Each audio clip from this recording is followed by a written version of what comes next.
How's everybody doing today? So I decided to make a quick video because I just got the weirdest phone call, um, and I just had to share it with everybody. Apparently, there is now people who think that they are the leadership within the XJW community.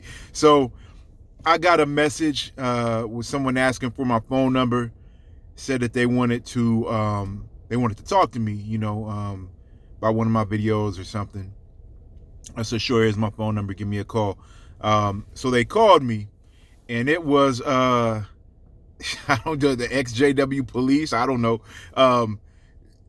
And they were upset by two things. One thing is, yes, I think it was yesterday, or the day before, I left a message, a comment on someone's video, another XJW's video, saying something to the effect of, I mean, I'll paraphrase, if you need to go back and fake it just to have your family back, go forward. It's all about your mental health, do what's best for you, something like that, which I truly believe in. I feel like for some people, it would be better to go back and just, act. If they're playing you with the information they give you, will play them right back and act like you believe it, if it's more important to you to have your friends and family back in your life. So I believe that. I believe for some people it would make more sense, instead of being miserable and feeling like you're all alone in this world, to act like you believe it, and go have your family back and have your friends back. And it would make sense for some people.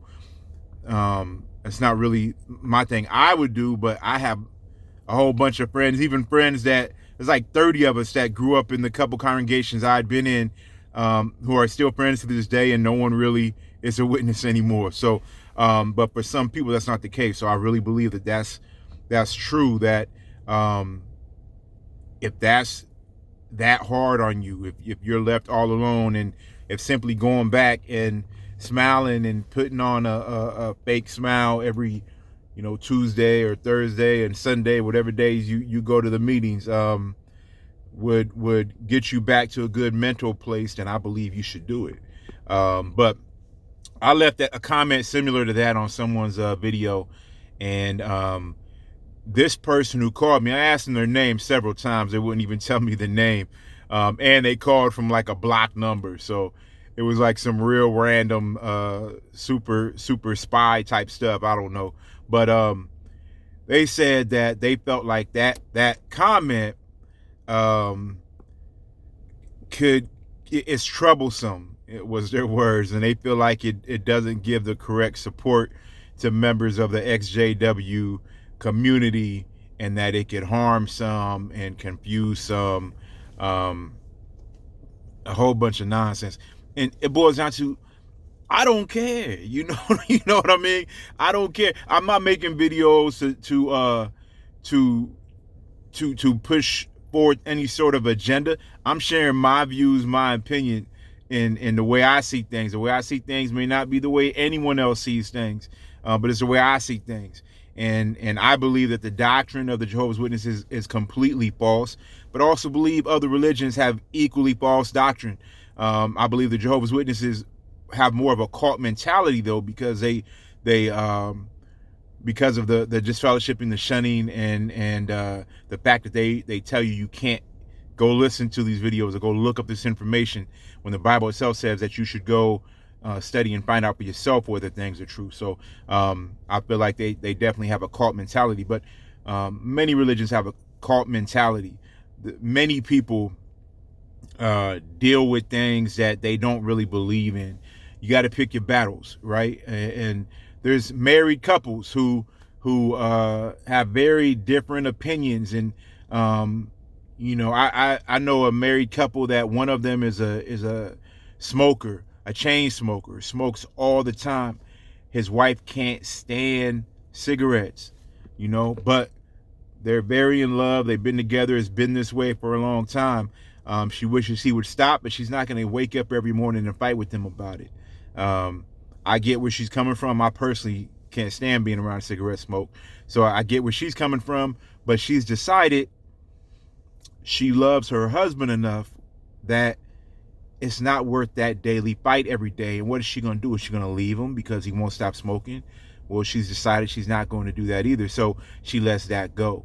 So in the same sense, with witnesses, or with ex-JWs, or someone who's in and not, really technically believing in the doctrine, sometimes it makes more sense to stay.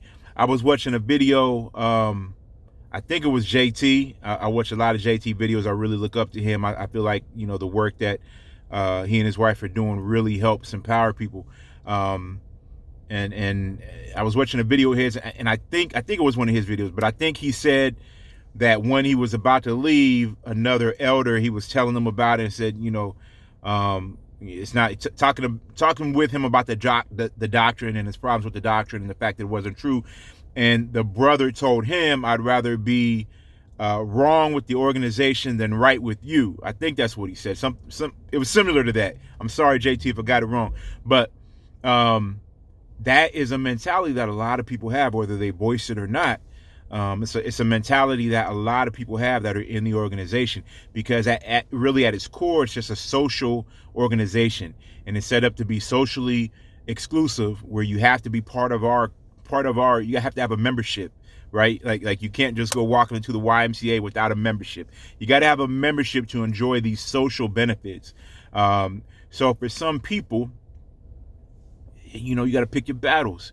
Is it that important to be right about the doctrine, and then lose your family forever? For some people it is. For other people it isn't. And there's no right or wrong answer. It boils down to whatever is best for each individual. So I fully stand behind. Sorry, I went down that long road, but I fully stand behind what I said in the comments. For some people, it makes more sense to put aside the fact that you don't believe in the doctrine and go have your family and go have your friends back, and try to live out your life with the most normal life that you can achieve, because it can be a dark and lonely road, on this ex-JW path. Yeah, you can go online, you can hear other people say how it's not true, and they can put up, hour-long videos breaking down, how the convention was gave false information. But we all know that. But then after you're done watching that video, what are you left with? You're left with some truth and some honesty, but what else? It's not like you have something to replace that social structure. So my mom is still a witness, and she'll I doubt that she'll ever leave. I've talked to her about some of these things, but it's not happening. And honestly, because my mother spent some time away, I talked about it in one of my other videos, she spent some time away from the organization, and when she went back, she was miserable. Yeah, she was, living her life without the organization, but she was miserable. She really, truly was. I'm sorry for the camera shaking.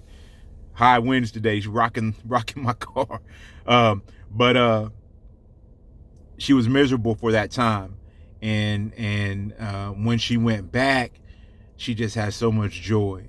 And she ended up getting married to a brother from the congregation. But she had so much joy when she went back. Doctrine meant nothing at that point. It was all about socially.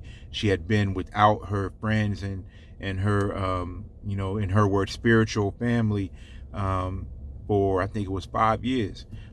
So when she went back, she had so much joy, and ever since then, she's happy as can be. She's been a regular pioneer, most of her life, except for those 5 years she was away. So for some people, it makes more sense to just play them the same way that they're playing you. Act like you believe it, and have your social structure. But that being said, they told me that they felt like that comment was not a comment that should have been made, and it could mislead people, and it could lead some down a bad path. And so I told them, I don't care what you think. Who are you? What's your name? They wouldn't tell me their name. But they said the other problem is, after seeing that comment, they went and looked at my page. And on my page, I have a video on there where I made fun of a judicial committee that I had personally been in, and how funny it was, and kind of the questions that they were asking, that the elders were asking in the judicial committee. And to me, it was funny. It was funny, and it's still funny. But they said that they felt like that kind of made a mockery of people who had been through a lot of things in judicial committees and really been railroaded, and things along those lines. And again, I don't care. This is what happened to me. This was my judicial committee. This was my take on my judicial committee. I'm not making fun of anyone else's judicial committee. If anyone was offended by it, if they reached out to me and said, hey, I was offended by that, then I definitely would apologize to that individual if they were offended. But for the ex-JW Police to try to contact me to get me to feel bad about comments I've made about my experience and my opinion is crazy. It seems like brewing inside of the ex-JW committee right now, there's like some people trying to step up as leaders now, or trying to dictate new rules for the rest of the ex-JWs, which is crazy because you just came out of an organization where you had these rules and these people in leadership positions who were deciding what was wrong and right for everybody and deciding what could and could not be done. You get out of that to try to then take up a leadership role, or to try to tell people what they should or shouldn't be posting or commenting on. To me, it's no different than still being in the organization. You're crazy. But I'm not. I've never been the minion type, so I'm never gonna follow what somebody calls me and tells me what to do. But it was just kind of weird to me. I'm like, who are you? Where is this coming from? And who elected you as the fearless leader of the ex-JW community to come and call me and want to question things that I put online? It's crazy to me.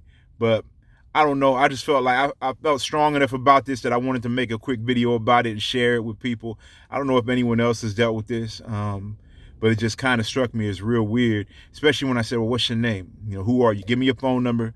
We can, I have no problem with continuing a dialogue on any topic. And give me your phone number. No, I don't want to give you my phone number. I don't want to tell you my name.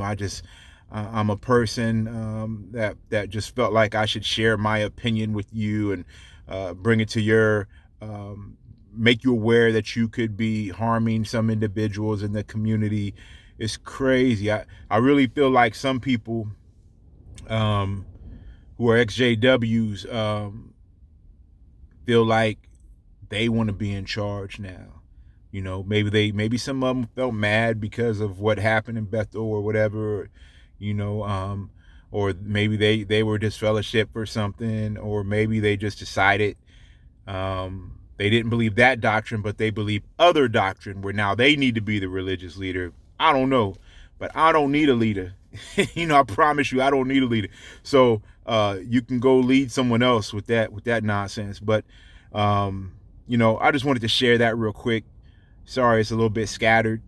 I just got off the phone right before I made the video, so sorry. I'm trying to recall everything. But it's crazy. But leave me a comment if you are in this ex-JW community, or even if you're not. If you've had these types of situations where someone's trying to now police you, let me know. Maybe I'm unique with this, but it definitely was weird. It definitely was weird.